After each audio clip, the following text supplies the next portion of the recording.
உலகெங்கும் வாழும் தமிழ் மக்களுக்கு வீனஸ் பாலாஜியின் அன்பு வணக்கங்கள். நான் ஸ்ரீ சங்கரா ஜோதிட வித்யாலயத்தில் மூத்த ஜோதிட ஆசிரியர் மற்றும் பிரசன்ன ஜோதிட ஆராய்ச்சியாளராக வந்து அனைவருக்கும் போய் ஜோதிடம் பெறணும் போய் சேரணும்னு பணியில் இருக்கோம். நம்ம சேனலில் ஃபஸ்ட் டைம் பார்க்குறவங்க சப்ஸ்கிரைப் பண்ணிக்கோங்க, பெல் பட்டனில் ஆல் ஆப்ஷன் ப்ரெஸ் பண்ணுங்கள். நம்ம இன்றைக்கி ரிஷப ராசி அன்பர்களுக்கு செவ்வாய் பயிற்சி பலன்களை பற்றி இந்த வீடியோவில் டீட்டெயிலாக பார்க்க போகிறோம். நம்ம ஸ்ரீ சங்கரா ஜோதிட வித்யாலயத்தில் ஜோதிட பயிற்சி வகுப்புகள் நடத்திட்டுருக்கோம். நேரடி ஜோதிட பயிற்சி வகுப்புகள் நடக்குது. வெளியூரில் வெளிநாட்டிலேருந்து படிக்கிறவங்களுக்கு ஆன்லைன் ஜோதிட பயிற்சி வகுப்புகள் நடக்குது.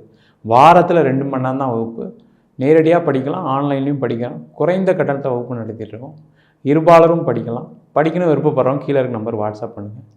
இந்த ரிஷப ராசி அப்படின்னு சொன்னாவே அதில் வரக்கூடிய நட்சத்திரங்கள் கார்த்திகை நட்சத்திரம் 3ஆம் பாதம் 4ஆம் பாதம், ரோகிணி நட்சத்திரம் 1, 2, 3, 4 பாதங்கள். அது மட்டும் இல்லாமல் மிருகசீரிட நட்சத்திரம் 1ஆம் பாதம் 2ஆம் பாதம் கொண்டவர்கள் இந்த ரிஷபராசி அன்பர்கள். இந்த ரிஷபராசிக்காரங்க மாதிரி யாரும் உழைக்கவே முடியாது. இந்த ரிஷபராசிக்காரங்க உழைச்சி குடும்பத்துக்காக தேய்ந்தவர்கள் அப்படின்னு சொன்னால் அது மிகையாகாது. அதுபோல் உள்ள ரிஷபராசி அன்பர்களுக்கு வருகின்ற ஏப்ரல் மாதம் 23ஆம் தேதி உங்கள் ராசிக்கு செவ்வாய் பகவான் 11ஆம் இடமான லாபஸ்தானத்தில் பயிற்சி ஆக போகிறார். இந்த செவ்வாய் பகவான் அடுத்து வரக்கூடிய மே மாதம் 1ஆம் தேதி வரைக்கும், அதாவது 38 நாட்கள் 11ஆம் இடமான லாபஸ்தானத்திலேருந்து ஜாதகருக்கு ரிஷப ராசி அன்பர்களுக்கு பலனை கொடுக்க போகிறார். இந்த ரிஷப ராசி முதல்ல சொன்ன மாதிரி உழைச்சி தேஞ்சு போனவங்கன்னு சொல்லலாம். அதுபோல் இந்த ரிஷப ராசி அன்பர்களுக்கு இந்த செவ்வாய் பயிற்சி என்ன மாதிரி யோகத்தை கொடுக்க போகுது அப்படின்னு பார்க்கும்பொழுது, முதல்ல செவ்வாய்னா யார்? இந்த செவ்வாய் பகவான் ஒரு ஜாதகத்தில் நல்லா பலமாக இருக்குது அப்படின்னா முதல்ல முயற்சி செய்யக்கூடிய ஒரு அமைப்பு அவங்களுக்கு கிடைக்கும். ஏன்னா எல்லாருமே எங்கே தோக்குறோம் அப்படின்னா, வாழ்க்கையில் ஒரு வாட்டி முயற்சி பண்ணுறோம், இது எனக்கு கிடைக்கல, சரி நம்ம வேறு ஒன்று முயற்சி பண்ணுறேன், அதுவும் கிடைக்கல, அதுக்கடுத்து ஒரு முயற்சி பண்ணுறேன். இது மாதிரி வந்து வாழ்க்கையில் தொடர்ந்து முயற்சிகள் பண்ணுறோம். ஆனால் ஒரே விஷயத்தை பல முறை முயற்சி பண்ணலை. காரணம் என்ன? திருப்பி தோற்று போயிட்டுனா நம்மளை யார் தூக்குறது, யார் காப்பாற்றுறது, நம்ம வந்து திருப்பியும் பணம் இழந்துட்டா யார் காப்பாற்றுறதுன்னு ஒரு எண்ணங்கள் இருக்கும். ஆனால் உங்கள் ஜாதகத்தில் இந்த செவ்வாய் நல்லா பலமாக இருக்கும் பொழுது என்ன ஆகுதுன்னா, எத்தனை வாட்டி விழுந்தாலும் தோற்று எந்திரிச்சு கடைசி ஒரு காலகட்டத்தில் ஜெயிக்கக்கூடிய ஒரு அமைப்பை இந்த செவ்வாய் பகவான் தான் கொடுப்பார். அதே போல் இந்த செவ்வாய் அப்படின்னு சொன்னால் நிறைய சொத்துக்களுக்கான அதிபதி, பொன்பொருள் சேர்க்கைக்கான அதிபதி இந்த செவ்வாய் பகவான். அது மட்டும் இல்லாமல் ரியல் எஸ்டேட் துறை, இன்ஜினியரிங் துறை, இதுக்கெல்லாம் காரணம் இந்த செவ்வாய் பகவான் தான். அப்படி இருக்கக்கூடிய இந்த செவ்வாய் பகவான் உங்கள் ராசிக்கு 11ஆம் இடத்துல பயிற்சி ஆகியிருக்கார். இது என்ன பண்ணும் அப்படின்னா, இந்த ரிஷப ராசியில் இருக்கக்கூடிய தொழில் செய்யக்கூடியவர்களுக்கு, அந்த தொழில் செய்கிறவங்களுக்கெல்லாம் பார்த்திங்கன்னா, இப்போ கடந்த காலகட்ட வாழ்க்கை எப்படி இருந்திருக்குன்னா, நிறைய கடன் பிரச்சனைகளை சந்திச்சிருப்பீங்க. அந்த கடனை கட்ட முடியும், ஆனால் அதுக்கான பணம் வரல, நான் ஜெயிச்சிருவேன், நான் உழைச்சி சம்பாரிச்சிருவேன் அப்படின்னு எண்ணங்கள்லாம் இருக்குது. ஆனால் அங்கே பணம் வரலைன்ற ஒரு வருத்தம் இருக்கிறதுனால பார்த்திங்கன்னா தொழிலில் ஒரு முடக்க நிலையை சந்திச்சுட்டு வரீங்க. அந்த முடக்கம் என்ன பண்ணுது அப்படின்னா, உங்களுக்கு வாழ்க்கையில் அடுத்த நிலைக்கு போக முடியாமல் தவிக்கக்கூடிய ஒரு சூழல் நிறைய ரிஷபராசி அன்பர்கள் தவிச்சிட்ருக்கீங்க. தொழிலில் நஷ்டங்கள், பிரச்சனைகள். ஏன்னா கடந்த காலகட்டத்தில் பார்த்திங்கன்னா குரு 12ஆம் இடத்துல இருந்தார். அப்போல்லாம் வந்து பார்த்திங்கன்னா செலவுகள் தான் நிறைய இருந்திருக்கும். பணம் வருது சார், உழைக்கிறேன், நீங்கள் சொன்ன மாதிரி பணம் வருது, ஆனால் அந்த உழைப்புக்கேற்ற ஊதியம் வரல, பணத்தை சேர்த்து வைக்க முடியல, கடனுடைய அளவு அதிகமானனால கடனே கட்டிகிட்டு இருக்க மாதிரி இருக்கின்ற சூழ்நிலை கொண்டவர்களுக்கு இந்த செவ்வாயுடைய பயிற்சி லாபஸ்தானத்தில் இருக்க போகிறார் செவ்வாய். அது மட்டும் இல்லாமல் உங்கள் ராசிக்கு 7ஆம் அதிபதியும் செவ்வாய். அப்போ நிவர்த்தி ஸ்தானாதிபதி வந்து 11ஆம் இடத்துல இருக்கும்பொழுது என்ன கேட்டிங்கன்னா, கடன் நிவர்த்தி ஆகக்கூடிய ஒரு அற்புதமான நாட்களாக இந்த 38 நாட்கள் இருக்கும். அதனால் யாரெல்லாம் வந்து ரிஷபராசியில் பிறந்திருக்கீங்களோ அவங்க எல்லாம் இந்த ஒரு 38 நாளை நல்லபடியாக பயன்படுத்தினீங்க அப்படின்னா உங்களுடைய தொழிலில் ஒரு மிகப்பெரிய மாற்றம் வரும், முன்னேற்றம் வரும், லாபம் கிடைக்கக்கூடிய ஒரு காலகட்டமாக இருக்கும். அந்த லாபம் மூலமாக உங்களுடைய கடன் பிரச்சனை தீரக்கூடிய ஒரு அற்புதமான அமைப்பை இந்த ரிஷபராசி என்பவர்கள் பெற போகிறீங்க. அது மட்டும் இல்லாமல் யாரெல்லாம் வந்து இன்ஜினியரிங் துறையில் இருக்கீங்களோ, ரியல் எஸ்டேட் துறையில் இருக்கீங்களோ, அதே போல் மருத்துவத்துறையில் இருக்கவங்களுக்கு, யாரெல்லாம் வந்து சின்ன மிஷினரி வச்சு வேலை செய்கிறேன் நான் அப்படின்னு நினைக்கக்கூடியவர்கள் எல்லாருக்குமே இந்த செவ்வாய் 11ஆம் இடத்துல இருக்கும்போது மிகப்பெரிய லாபத்தை கொடுக்க போகிறார். இப்போ பார்த்திங்கன்னா ரியல் எஸ்டேட் துறையில் இருக்கவங்களுக்குலாம் என்ன ஆகிடுச்சுன்னா, பணத்தை போட்டேன் ஆனால் அதுலேருந்து எடுக்க முடியல, வீடு கட்டினேன் வீடு விற்கலை, இடம் ஒரு லே அவுட் போட்டேன் இடம் விற்க முடியல, நான் ஒரு பில்டிங் கான்ட்ராக்ட் ஒர்க் பண்ணுறேன் சார் எனக்கு ஆர்டரே வரல, நான் வந்து ஒரு வேலையை ஆரம்பித்தேன் அந்த ஆரம்பித்த வேலை அப்படியே நிற்கிது பணம் வராதனால. இந்த மாதிரி ஒரு சூழ்நிலை இருந்த ரியல் எஸ்டேட் துறையில் இருக்கவங்களுக்கு இந்த செவ்வாய் 11ஆம் இடத்துல இருக்கும்போது கண்டிப்பாக மிகப்பெரிய லாபம் வரும். அந்த லாபம் உங்களுடைய நீண்ட நாளாக இருக்கக்கூடிய பிரச்சனைகளை தீர்க்கக்கூடிய ஒரு அமைப்பை கண்டிப்பாக கொடுக்கும். அதே போல் இந்த ரிஷபராசி அன்பர்களுக்கு வேலை செய்யக்கூடிய நபர்கள், இந்த வேலை செய்யக்கூடிய நபர்கள் முதல்ல சொன்ன மாதிரி நிறைய வேலை செய்வீங்க, ஆனால் வந்து நான் குடும்பத்துக்காக பண்ணி தேஞ்சு போயிட்டேன்னு சொல்லக்கூடியவர்கள் இந்த ரிஷபராசி அன்பர்கள். அந்த மாதிரி இருக்கக்கூடிய ரிஷபராசி அன்பர்கள் இந்த செவ்வாய் 11ஆம் இடத்துல இருக்கும்போது லாபஸ்தானத்தில் ஒரு கிரகம் வந்துருச்சு அப்படின்னாவே கண்டிப்பாக அந்த கிரகம் உங்களுக்கான லாபத்தை கொடுக்காமல் போகாது. அப்போ யாரெல்லாம் ரிஷபராசியாக இருக்கீங்களோ இந்த காலகட்டத்தில் தொழில் மாற்றம் வேலை மாற்றம் பண்ணலாம். வேலையில் மாற்றம் பண்ணணும்னு நினைக்கிறீங்க, நீண்ட நாளாக ஒரு கம்பெனியில் வேலை செய்கிறேன் சார், பெருசாக இன்க்ரிமெண்ட் இல்லை, நான் வந்து வெளியூர் போகலான் இருக்கேன், வெளிநாடு போகலான் இருக்கேன், வேலை மாறலான் இருக்கேன், இந்த நேரம் மாறலாமா அப்படின்னு கேட்டால் கண்டிப்பாக இந்த நேரம் மாற்றம் நல்லாயிருக்கும்.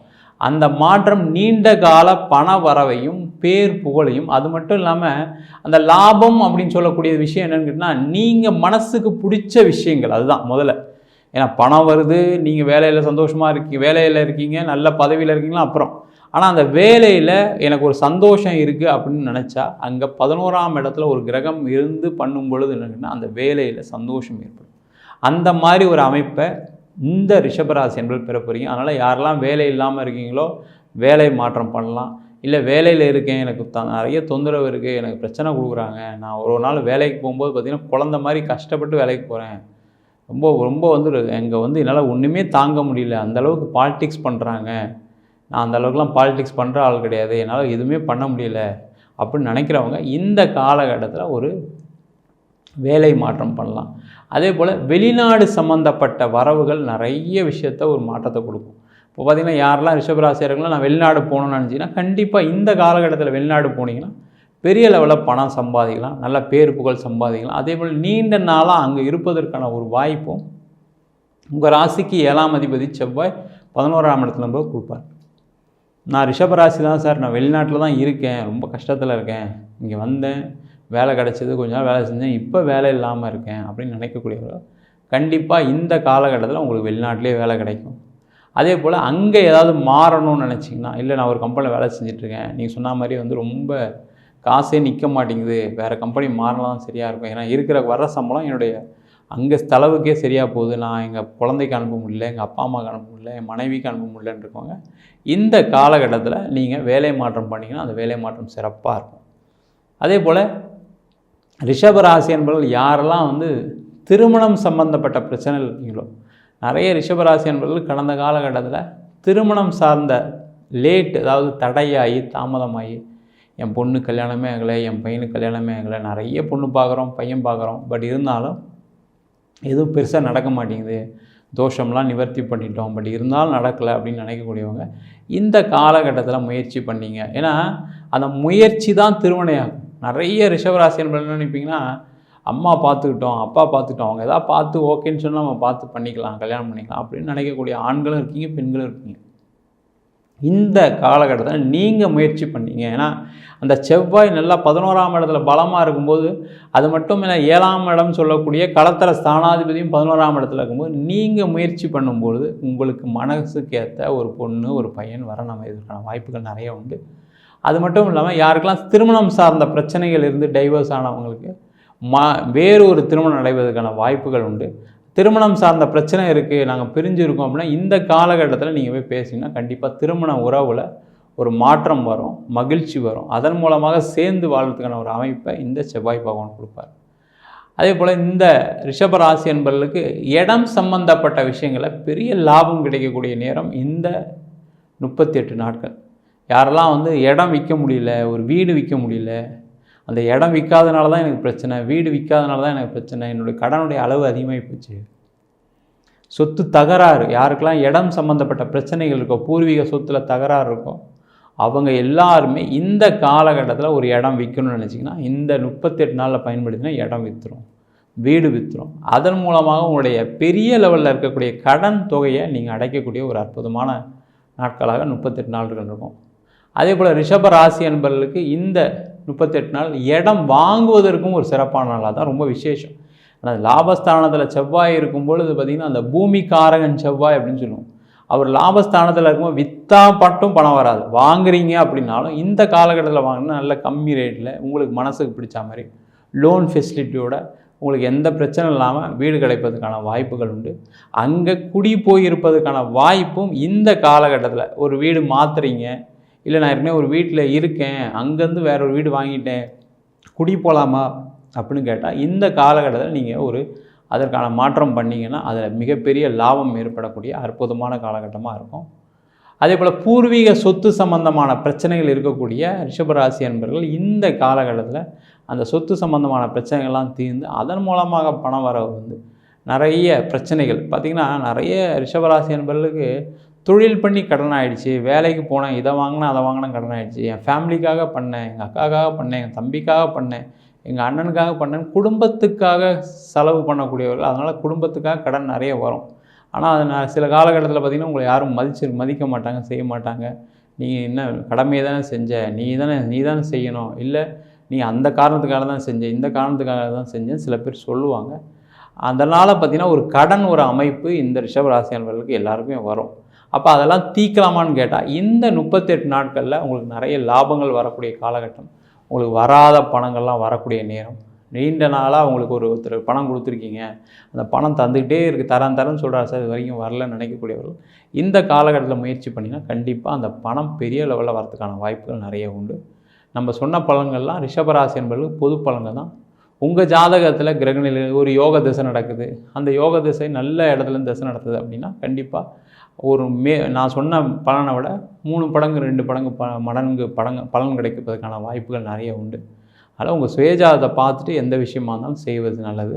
ஜாதகம் பார்க்கணும் விருப்பப்பட்டீங்கன்னா கீழே நம்பருக்கு வாட்ஸ்அப் பண்ணி ஜாதக பலன் தெரிந்து கொள்ளலாம். ஜாதகம் இல்லாதவங்களுக்கு சிங்கிள் பேஜில் PDF ஃபார்மேட்டில் வெறும் 99 ரூபாய்க்கு ஜாதகம் கொடுக்குறோம். டீட்டெயிலாக வேணும், தசாபதி உறவுடன் வேணும்னு கேட்டிங்கன்னா கண்டிப்பாக 300 ரூபாய்க்கு 51 பக்கம் கொண்ட டீட்டெயிலான ஜாதக ரிப்போர்ட் கொடுக்குறோம். சில பேர் ஃபோன் பண்ணி நோட்டில் எழுதி கொடுப்பீங்களான்னு கேட்குறீங்க. நோட்லேயும் எழுதி தரும், அதுக்கு 1000 ரூபா சார்ஜ் பண்ணுறோம், 15 நாள் டைம் எடுத்துக்கிறோம்.